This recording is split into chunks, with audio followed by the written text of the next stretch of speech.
Hello everyone, welcome to success with Rai academy. आज है 15 अगस्त यानी भारत का स्वतंत्रता दिवस। तो आप सभी को स्वतंत्रता दिवस की हार्दिक शुभकामनाएं। और ये अमृत महोत्सव है, इसलिए उसकी भी आपको हार्दिक शुभकामनाएं। और आज के इस न्यूज़पेपर को हम डिस्कस करेंगे। चलिए स्टार्ट करते हैं। संसदीय प्रणाली में वाद विवाद और संवाद अहम। आपको पता होगा कि स्वतंत्रता दिवस की पूर्व संध्या पर राष्ट्रपति राष्ट्र को संबोधित करते हैं और उन्होंने संबोधित करते हुए बोला है कि जो संसद की प्रणाली या कार्यवाही को जिस तरीके से बाधित किया गया, वो किसी भी तरीके से एक लोकतंत्र के या संसदीय प्रणाली के हित में नहीं है। संसद भवन एक वाद विवाद का, आप कह सकते हैं कि माहौल बनाने के लिए ही भवन होता है, और उसमें लोग अपने क्षेत्र की समस्याएं रखते हैं और उसका समाधान किस तरीके से किया जा सकता है ये पक्ष के माध्यम से वो मंत्री बताता है। तो इस जो ये मानसून सत्र रहा उसमें सिर्फ 22 दिन की कार्यवाही हुई और वो बाकी जो सत्र था वो हंगामे की भेंट चढ़ गया। 75वें स्वतंत्रता दिवस की पूर्व संध्या पर राष्ट्रपति रामनाथ कोविंद ने देश को बधाई देने के साथ साथ संसद को यह भी याद दिलाया कि संसद लोकतंत्र का मंदिर है, जहां वाद विवाद और संवाद के जरिए जनता का काम करना होता है। उन्होंने नए संसद भवन परिसर को देश की उन्नति से जोड़ते हुए कहा कि यह विरासत के प्रति सम्मान और समकालीन विश्व के साथ कदम मिलाकर चलने की कुशलता है। अब ये जो सत्र था, इस सत्र का प्रदर्शन खराब रहा क्योंकि लोकसभा में महज 22% काम हो सका। राष्ट्रपति ने कहा कि जब हमें स्वतंत्रता मिली थी तो कई लोगों को आशंका थी कि यहाँ लोकतंत्र सफल होगा या नहीं। कई देशों के मुकाबले भारत में बिना भेदभाव वयस्कों को मताधिकार मिला और लोकतंत्र मजबूत हुआ। उन्होंने कहा, हमारा लोकतंत्र संसदीय प्रणाली पर आधारित है। संसद लोकतंत्र का मंदिर है, जहां जनता की सेवा के लिए जनता से जुड़े महत्वपूर्ण मुद्दे वाद विवाद और संवाद के जरिए हल किया जाता है। आगे उन्होंने बताया कि ठोस संकल्प के साथ कोविड से लड़ाई के लिए उन्होंने वैज्ञानिकों के परिश्रम और सरकार के प्रयासों की सराहना की और कहा कि स्वास्थ्य के साथ साथ आर्थिक स्तर पर हुए परिणाम से निपटने की कोशिश हो रही है। विश्व का सबसे बड़ा टीकाकरण अभियान चलाया जा रहा है और ऐसी ताकतें देश के अंदर भी हैं और पड़ोस में भी हैं जो आतंकवाद को बढ़ावा दे रही हैं। तो माना जा रहा है कि संभवतः अगले साल से यह यानी कि जो आतंकवाद है उस पर हम और काबू पा सकेंगे। अब इसमें जो रामनाथ कोविंद जी ने कुछ महत्वपूर्ण पॉइंट बोले हैं वो देख लेते हैं कि बेटियों की सफलता में दिखता है भविष्य का भारत। नया संसद भवन देश की विरासत के प्रति हमारे सम्मान का प्रतीक। कोरोना से जंग में वैज्ञानिकों व सरकार की भूमिका सराहनीय है। जम्मू कश्मीर में दिख रही नव जनगणना की किरण या नव जागरण की किरण और पर्यावरण संरक्षण से हर व्यक्ति को जुड़ना होगा। नेक्स्ट हेडलाइन है, 14 अगस्त को विभाजन विभीषिका स्मृति दिवस मनाया जाएगा। ये स्टेटमेंट दिया है प्रधानमंत्री नरेंद्र मोदी ने।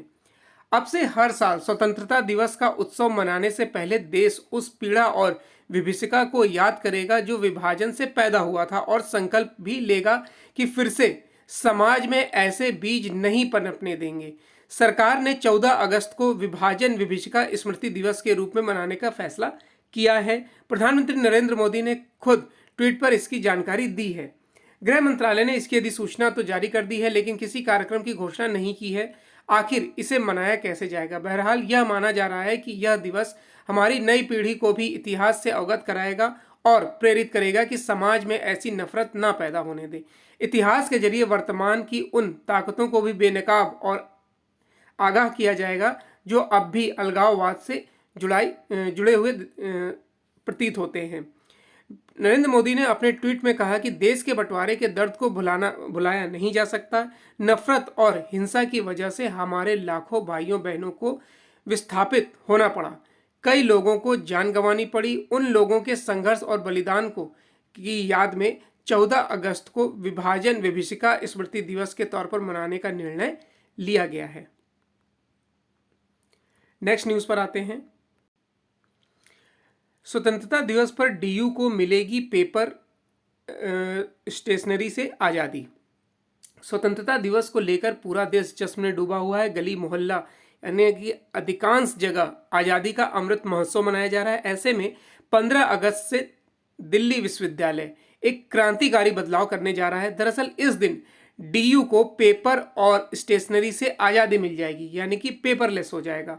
विश्वविद्यालय ने विभागों को ईमेल के जरिए पत्राचार करने के लिए बकायदा सर्कुलर जारी कर दिया है। डीयू के सहायक कुल सचिव ने जो आदेश जारी किया है उसमें कहा गया है कि संसाधनों का अपव्यय रोकने और पेपर स्टेशनरी का प्रयोग कम से कम करने के मकसद से यह कदम उठाए जा रहे हैं। 15 अगस्त से सभी विभाग केंद्रीय खरीदारी स्टोर संबंधी संचार के लिए पेपर स्टेशनरी का प्रयोग बिल्कुल नहीं करेंगे। डीयू ने इसके लिए एक ईमेल जारी किया है जिस पर खरीदारी या अन्य संचार किए जाएंगे।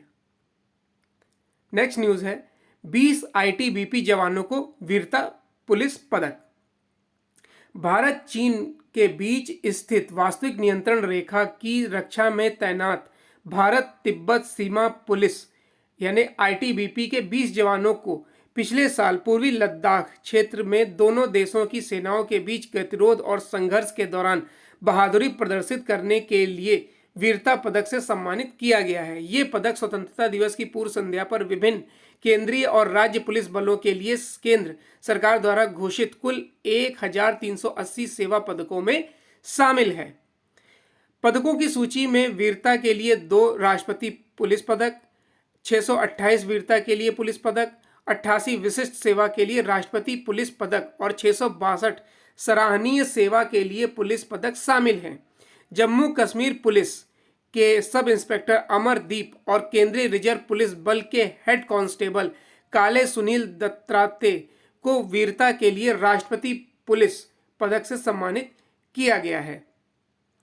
आईटीबीपी को मिले 23 वीरता पदकों में से 20 उन अभियानों के लिए है जो मई से जून 2020 के दौरान लद्दाख में चीन की पीपुल्स लिबरेशन आर्मी के खिलाफ थे। आईटीबीपी ने बताया कि 20 में से 8 कर्मियों को 15 जून को गलवान में मातृभूमि की रक्षा के लिए उनके वीरतापूर्ण कार्य, सावधानीपूर्वक योजना और सामरिक अंतर्दृष्टि के लिए पीएमजी से सम्मानित किया गया है। नेक्स्ट न्यूज पर आते हैं। नेक्स्ट न्यूज बिजनेस पेज से है और इसमें पहली न्यूज है कि कई तरीके से चार्ज कर सकेंगे ईवी इलेक्ट्रिक व्हीकल। देखिए, इलेक्ट्रिक व्हीकल के लिए सबसे जरूरी चार्जिंग स्टेशन है और लेकिन इस साल मार्च के अंत तक देश में 2000 से कुछ ही अधिक चार्जिंग स्टेशन लगाए जा चुके हैं। अब नीति आयोग ने चार्जिंग स्टेशनों की स्थापना में तेजी के लिए रणनीति तैयार की है ताकि जरूरत के मुताबिक इलेक्ट्रिक वाहनों को चार्जिंग या चार्ज किया जा सके। नीति आयोग ने अपनी रणनीति में सार्वजनिक, अर्ध सार्वजनिक एवं निजी रूप से चार्जिंग स्टेशन की स्थापना की सिफारिश की है। आयोग का कहना है कि सभी शहरों के स्थानीय निकाय को पार्किंग नीति में सुधार की जरूरत है ताकि शहर की सभी पार्किंग में चार्जिंग सुविधा स्थापित की जा सके। इसका फायदा यह भी होगा कि भविष्य में तैयार होने वाली सभी सार्वजनिक पार्किंग में ईवी के चार्जिंग के लिए पहले से जगह सुरक्षित रखी जाए। वहीं सभी मॉल और अन्य सार्वजनिक जगहों पर पार्किंग के बीच में चार्जिंग सुविधा स्थापित करने के लिए कहा गया है। सरकार की तरफ से कुछ ऐसे सार्वजनिक स्टेशन लगाने की सिफारिश की गई है जहां मुफ्त में चार्जिंग सुविधा मिल सके। आयोग ने नए रूप से बनने वाले सभी भवनों में चार्जिंग सुविधा को अनिवार्य करने की सिफारिश भी की है। पुराने भवनों में भी चार्जिंग स्टेशन लगाने की सिफारिश की गई है।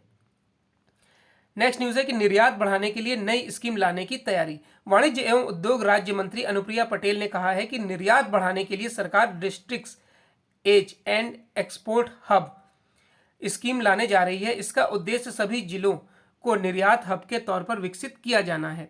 स्कीम को सैद्धांतिक मंजूरी मिल चुकी है। इसके तहत सभी जिलों के बीच आपस में प्रतिस्पर्धा का माहौल तैयार किया जाएगा और आगे रहने वाले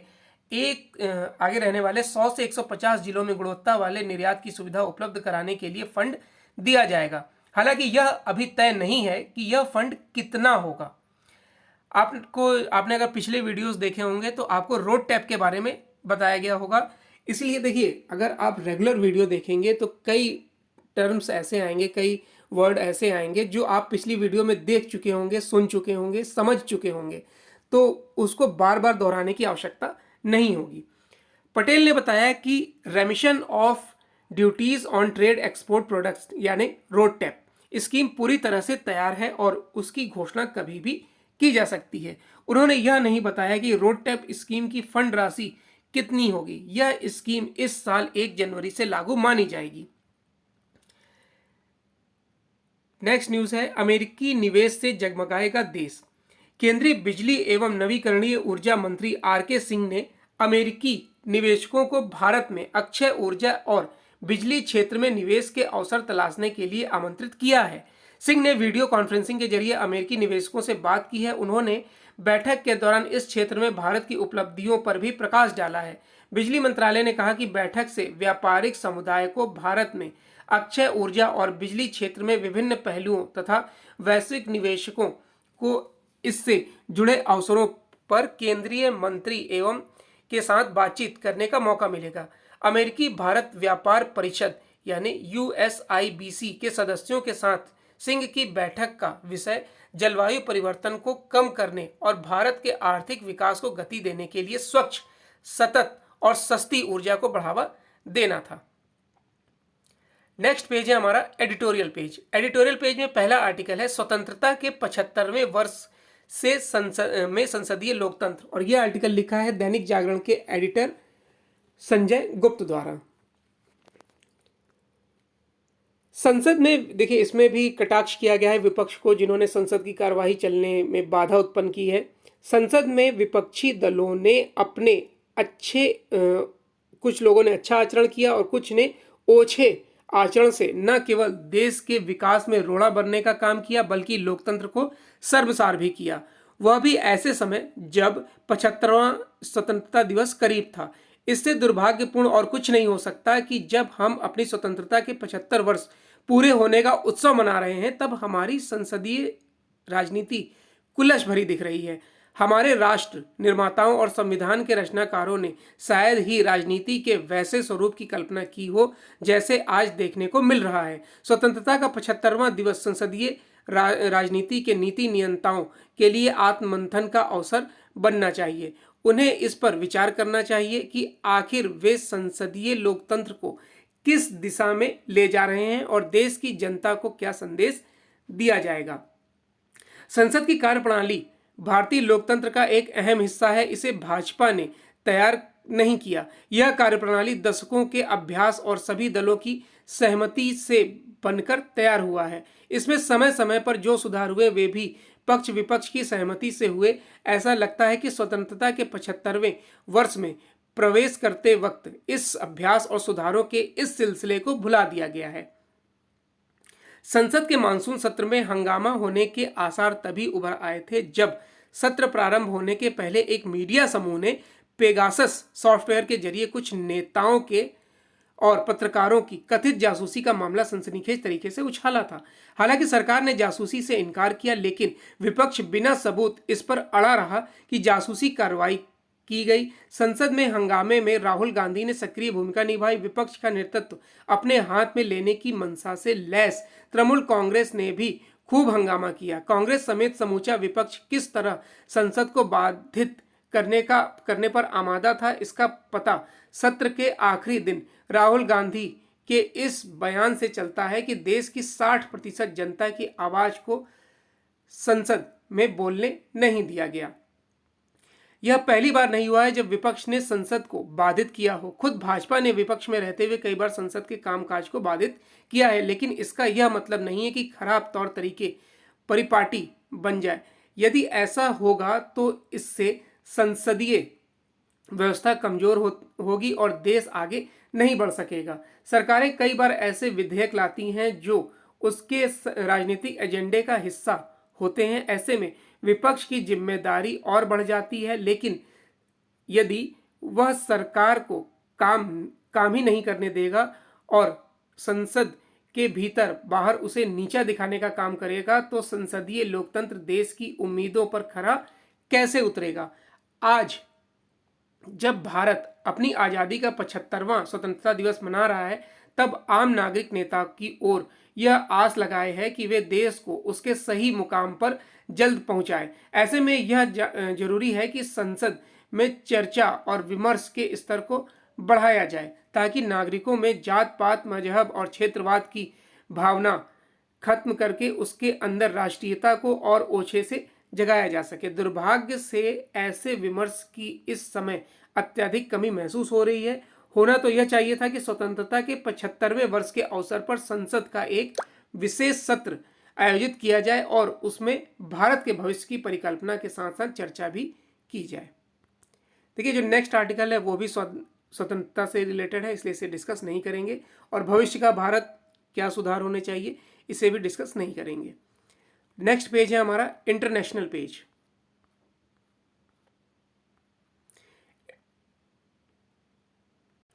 नेक्स्ट न्यूज है, मोदी 25 सितंबर को कर सकते हैं UNGA सत्र को संबोधित।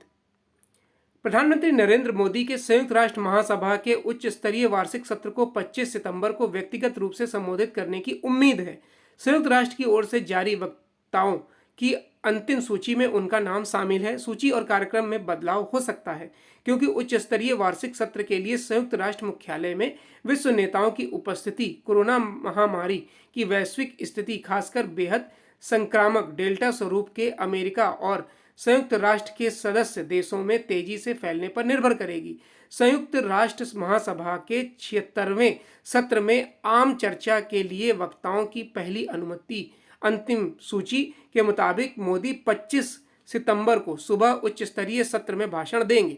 वह उस दिन के लिए सूचीबद्ध पहले नेता हैं। इससे पहले मोदी 2019 में उच्च स्तरीय संयुक्त राष्ट्र महासभा सत्र के लिए न्यूयॉर्क गए थे। तो ये आज का यानी 15 अगस्त 2021 का दैनिक जागरण का राष्ट्रीय संस्करण था। आई होप आपको वीडियो अच्छा लगा होगा। अगर वीडियो अच्छा लगा हो तो लाइक और शेयर कर दीजिएगा। वीडियो देखने के लिए धन्यवाद।